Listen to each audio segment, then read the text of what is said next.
Okay. You guys believe in miracles? Anyone? Someone believes in miracles? Alright. Well, I believe in miracles too. And there was one night in 1980, February 22nd, that this entire country actually witnessed a miracle. And it wasn't a miracle like you might think a regular miracle is. The blind seeing, raising the dead, water into wine. The miracle came in the form of a hockey game. It was an Olympic hockey game between the United States of America and the Soviet Union, bitter enemies on and off the ice. And before I can tell you about the game and why it was such a big deal or a miracle to the country, I gotta tell you about what was going on before the game. So, let's start in the 70s, where we had an energy crisis. We had just helped Israel in a war against some neighboring Arab countries, and Israel won the war, so these Arab countries were really mad at us. And the problem for us there was they were part of OPEC, which is oil producing and exporting countries. They decided to punish us by setting an embargo or just not selling oil to us.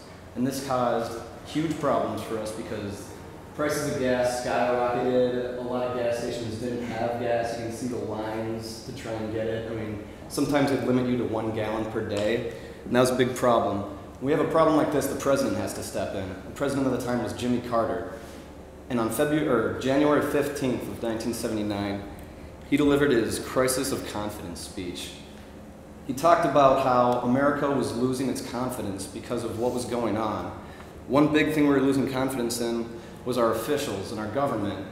We always thought that the presidency and high government offices were a place of respect and high morals until we suffered the shock of Watergate.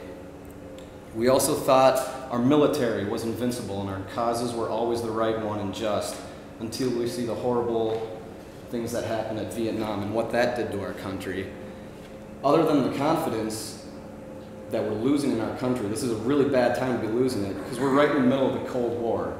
Us and the Soviet Union, who had just invaded Afghanistan, they're spreading communism more, the Cold War is heightening, tensions are absolutely ridiculous at this time. Carter threatens to boycott the Moscow Olympics, the summer games, next summer that are in Moscow because of what the Soviets are doing. So the Soviets almost didn't come to the Winter Olympics here, so we wouldn't have gotten to play them at all.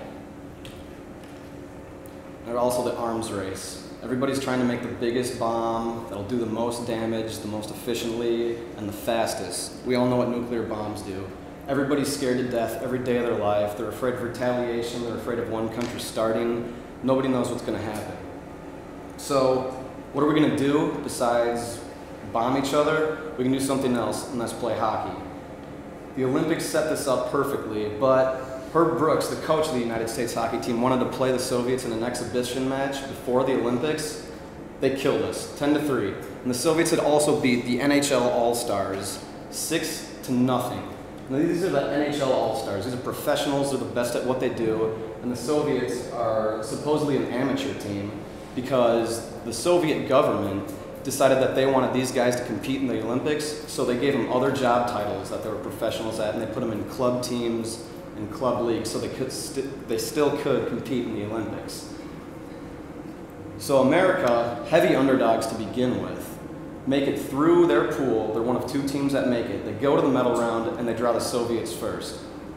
The game starts and everything is going like it went earlier at Madison Square Garden when they beat us 10-3. We were getting outshot, outskated, outhit, everything. Our goalie Jim Craig is keeping us in the game. He's making save after save, and somehow at the end of the second period, it's a tie game. It's 2-2. Nobody knows how it happened, but that's how it went. Jim Craig was just on fire that night. So we come out in the third period with a tie game, and this is where the upset is actually starting to happen. People are seeing that this could happen. People are gaining confidence. It's in Lake Placid. The arena's going insane because, you know, it's in America. People want to see their team win. Until an errant pass from a Soviet defender finds its way to a Rizzioni stick. He takes a harmless-looking 23-foot wrist shot. It goes in. The United States is up. Nobody can believe it. This has never happened. The Soviets had won 6 of the last 7 gold medals. They'd won 21 straight Olympic hockey games.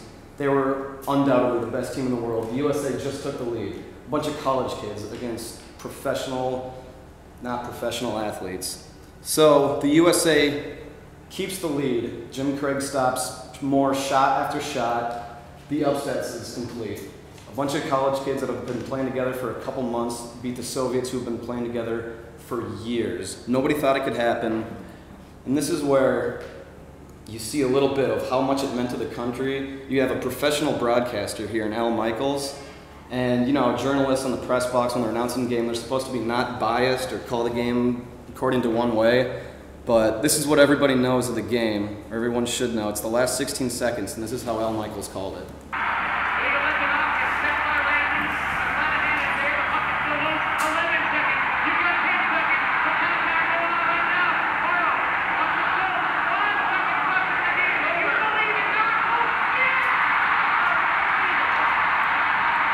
It's not very biased at all. He sounded pretty excited. So you can see what a big deal that was when you have a professional broadcaster really getting into the game and he wants to see these guys win.